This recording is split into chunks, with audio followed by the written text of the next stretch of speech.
Jake Morrison had 3 rules for surviving on Rust Haven. Mind your own business, trust nobody, and never, ever take in strays. The 3rd rule had served him well for 15 years running the most successful scrapyard on this backwater dust ball of a planet. Well, successful might be stretching it, but at least he wasn't dead yet, which counted for something in the Outer Rim territories. So naturally, when a smoking alien escape pod crashed into his best pile of salvaged hyperdrive components at 3 in the morning, Jake's first instinct was to grab his plasma rifle and wait for whatever crawled out to either explode or try to eat him, preferably explode. Explosions were easier to deal with. What crawled out was neither explosive nor hungry. It was small, bluish, and looked like someone had crossed a human child with a particularly confused gecko. The thing was also bleeding some kind of purple goo and making pitiful squeaking noises that Jake's universal translator kept rendering as help and cold and something that might have been mommy, if aliens had mommies. "Oh, come on," Jake muttered, lowering his rifle. "Really? This is what the universe dumps on my doorstep? A sick alien kid?" He looked up at the stars, which had never answered him before and weren't about to start now. "I don't suppose you could have crashed into Henderson's yard instead. He likes strays, collects them like some people collect bottle caps." The kid made another squeaking sound and collapsed. Jake stood there for a full minute, having a serious internal debate with himself. On one hand, not his problem. The kid was clearly alien, probably dangerous, and definitely expensive to feed. On the other hand, it was bleeding all over his good salvage, and dead aliens attracted scavenger birds. Scavenger birds left messes. Jake hated messes almost as much as he hated complications. "This is stupid," he announced to nobody in particular, then scooped up the unconscious alien and carried it inside. "Completely, utterly, catastrophically stupid, but I'm not cleaning purple alien blood out of my hyperdrive coils." 3 hours later, Jake had the kid patched up with medical supplies that cost him a week's profit and wrapped in his only clean blanket. The universal translator had managed to extract a name from the kid's fevered rambling, but since Zixthalamorden wasn't exactly rolling off the human tongue, Jake decided to call him Pip. Short, simple, and it matched the tiny beeping sounds the kid's biomonitor made. "Listen, Pip," Jake said, settling into his creaky desk chair with a cup of coffee that could probably strip paint. "Soon as you're feeling better, we're finding you a nice family, preferably one that's not me. I don't do kids, I don't do aliens, and I especially don't do alien kids. This is temporary. Very, very temporary." Pip opened one large violet eye and made a sound that the translator rendered as, "Thank you, strange loud person." Jake snorted. "Strange loud person? Yeah, that's me all right." He took another sip of his toxic coffee and wondered what the hell he'd gotten himself into. 6 months later, Jake had learned several important facts about alien children. They ate everything, they grew faster than weeds, and they had absolutely no sense of what constituted dangerous human technology. Pip had already managed to accidentally activate an old mining drone, reprogrammed Jake's inventory system to sort everything by color instead of function, and somehow taught the scrapyard security system to play what sounded suspiciously like alien lullabies. "No, no, no," Jake said, chasing Pip away from a partially disassembled quantum generator. "That's not a jungle gym, that's a barely contained singularity. Touch that and we both become very small, very dense pancakes." Pip, who had grown from gecko-sized to roughly human child-sized in just a few months, tilted his head in that way that meant he was about to ask a question that would give Jake a headache. "What is pancake?" "It's a flat food humans eat. The point is, stay away from anything that glows, hums, or makes you feel tingly. Those are the ones that'll kill you." "What about you? You glow sometimes." Jake paused in the middle of disconnecting the generator's power coupling. "I do not glow." "Your skin gets red when you are angry. Red is glowing. That's called blushing, and it's completely different from radioactive decay." Jake finished securing the generator and turned to find Pip examining a piece of crystal that definitely hadn't been there a moment ago. "Where did you get that?" "It fell from my pocket." Pip held up the crystal, which was definitely glowing and definitely making Jake's radiation detector click ominously. "It is from my home. I think it is trying to talk to me." Jake grabbed a pair of tongs and carefully took the crystal from Pip's hands. Right. We're putting this in the lead-lined box with all the other mysterious alien artifacts you keep producing. And we're having another talk about the things you forgot to mention category. Over the following months, Jake discovered that Pip was apparently from something called the Zephyrian Empire, which sounded impressive, and probably explained why the kid occasionally lifted pieces of machinery that should have required a gravity crane. There was also something about exile and danger and people with unpronounceable names wanting to hurt him, but Pip's grasp of human concepts like linear time and cause and effect made getting a straight story challenging. So let me get this straight, Jake said one evening, trying to parse Pip's latest attempt at explaining his background. Your grandfather was an emperor, your father was supposed to be an emperor, but your uncle wanted to be emperor instead, so he tried to kill your entire family, and you escaped in a ship that was programmed to find the most remote, unimportant place in the galaxy to hide you. Yes, that is mostly correct. And that place was here, my scrapyard, on Rust Haven. Yes. Jake looked around at his collection of broken starship parts, rusted mining equipment, and one very determined plant that kept growing through the holes in his roof, despite his best efforts to kill it. I'd be offended, but honestly, your ship's navigation system wasn't wrong. As Pip continued to grow and develop, Jake found himself learning things he'd never expected to need to know, like how to cook food that wouldn't poison an alien digestive system, how to explain human holidays to someone who came from a species that celebrated the alignment of 17 different moons, and how to pretend he was out getting attached to a kid who called him Guardian Jake, and had started referring to the scrapyard as home. The attachment thing was particularly annoying, because Jake had specifically decided years ago that caring about people was more trouble than it was worth. People left, people died, people betrayed you for a better offer or a shinier trinket. Keeping them at arm's length was just good sense. But somehow watching Pip learn to read human technical manuals and fix broken equipment with an intuitive understanding that made Jake's 15 years of experience look like amateur hour, he found himself thinking that maybe one stray wasn't going to kill him. 12 years passed, and if Jake was being honest, they were some of the best years of his life.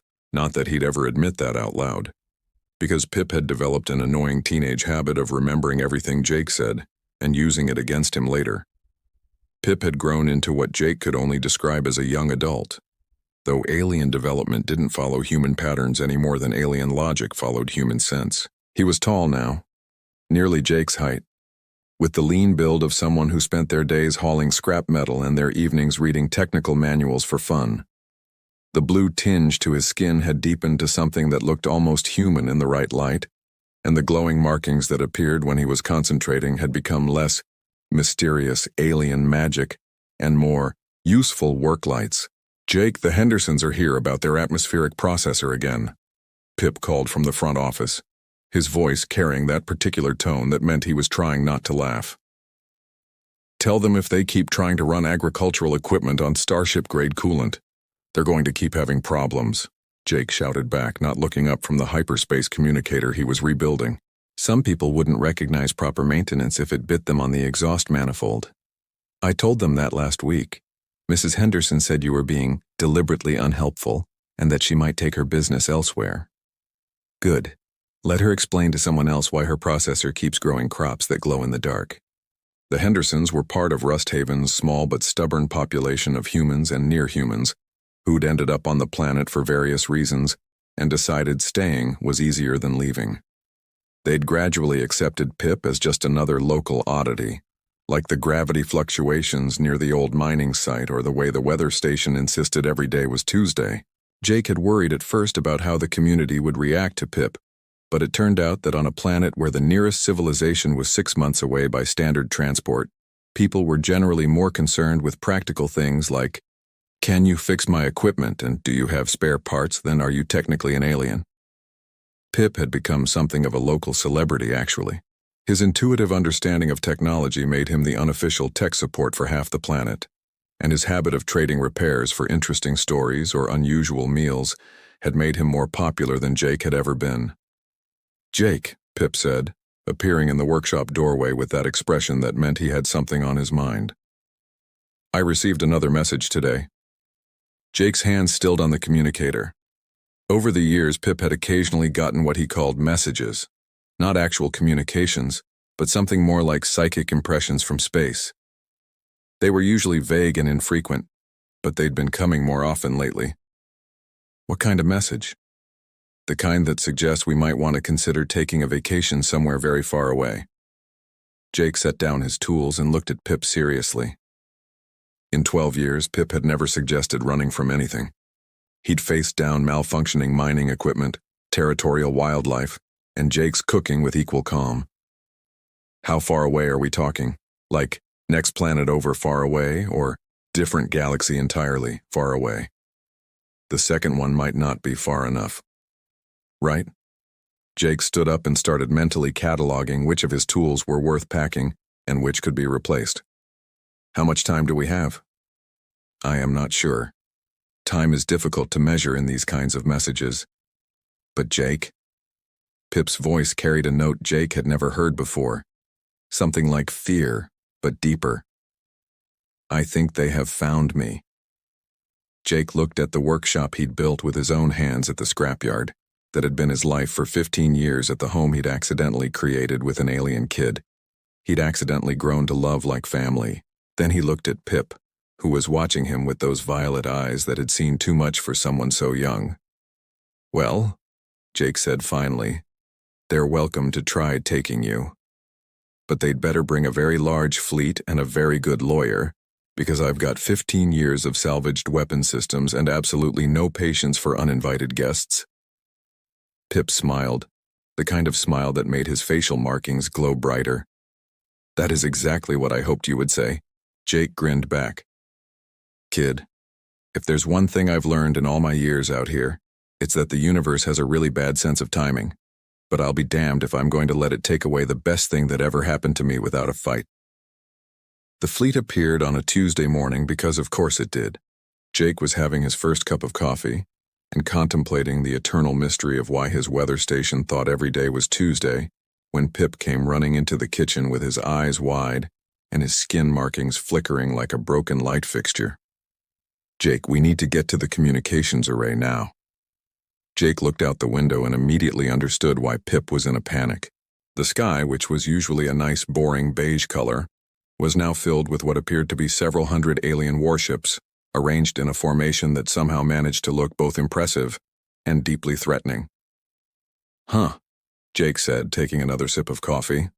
That's new.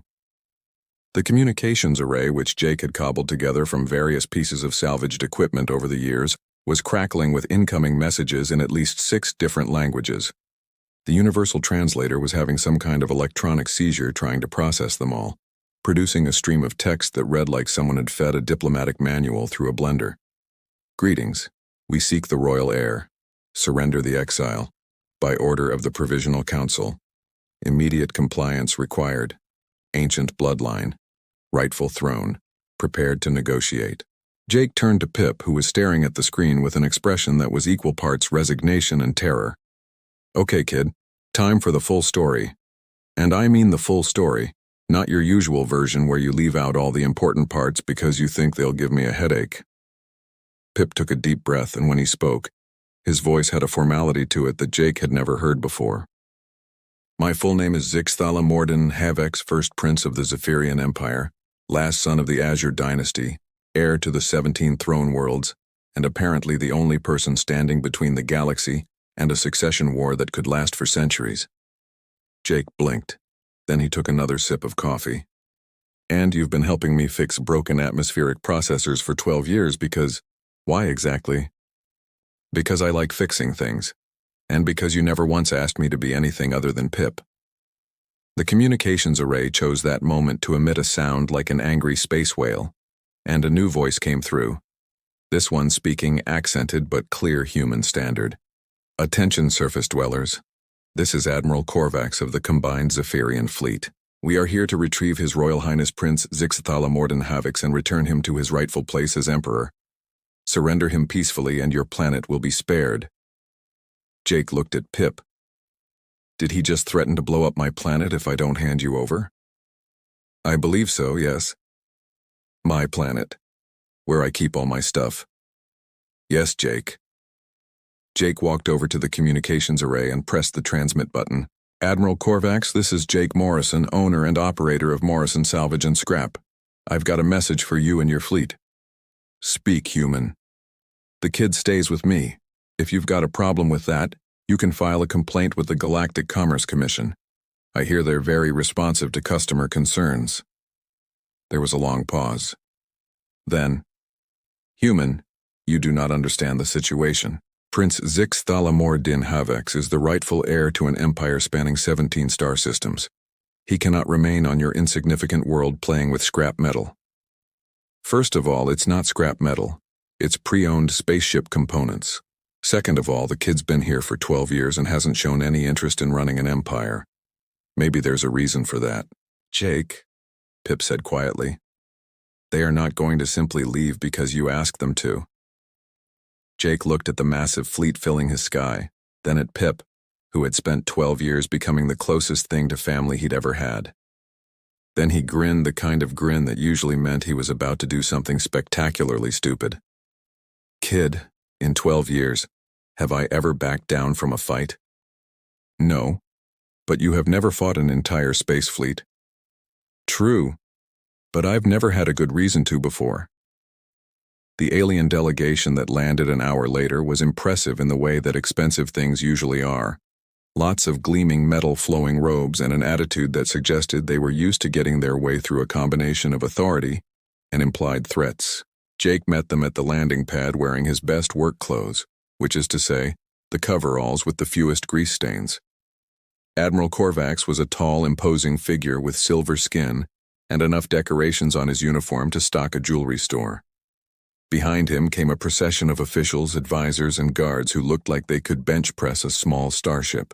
Human Morrison, Korvax said, his voice carrying the kind of authority that expected immediate obedience. We appreciate your care of His Royal Highness during his exile, but the time has come for him to assume his proper role. The Empire requires his leadership.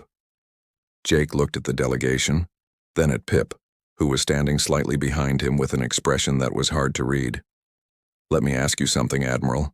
What exactly has this empire been doing for the last 12 years while the rightful heir was fixing broken equipment on a backwater planet?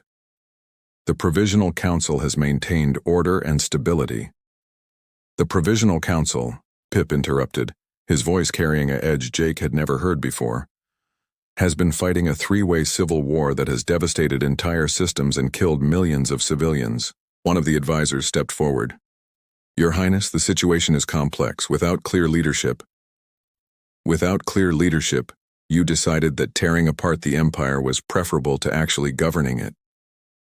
Pip's markings were glowing brighter now, and Jake could feel something like electricity in the air. I have been receiving reports, Admiral. Did you think I was completely cut off from civilization? Jake glanced at Pip with new respect. The kid had apparently been keeping track of galactic politics while pretending to be interested in nothing more complicated than hyperdrive maintenance.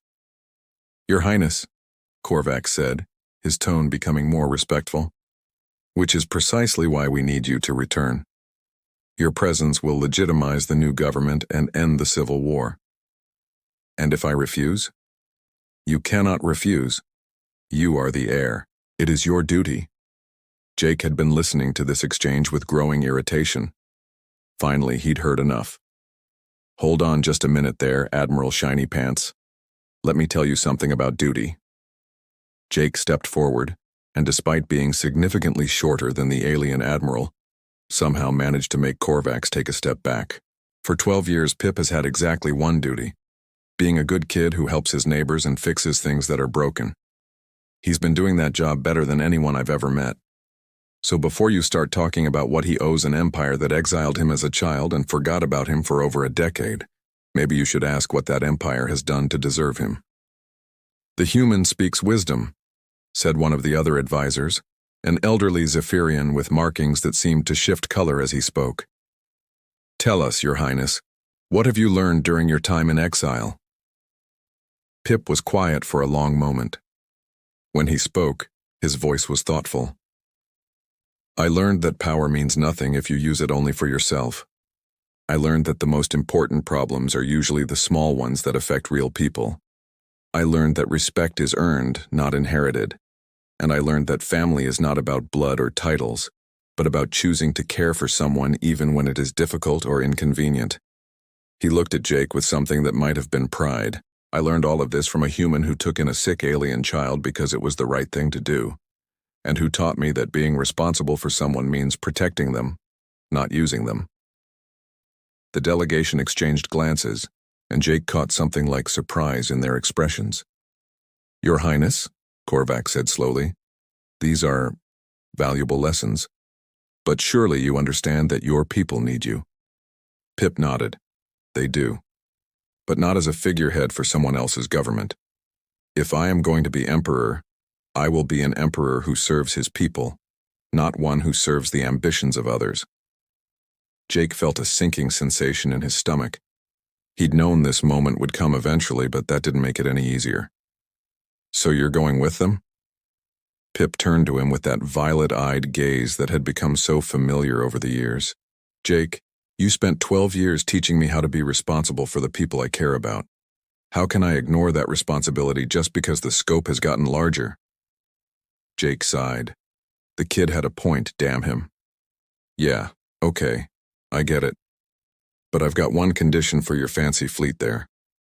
Admiral Korvax raised what might have been an eyebrow. "You have conditions, human?" "Just one.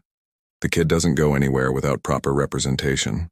Someone who actually knows him, who can speak for his interests, and who isn't going to be impressed by fancy titles or political maneuvering." "And who did you have in mind?" Jake grinned. "Me."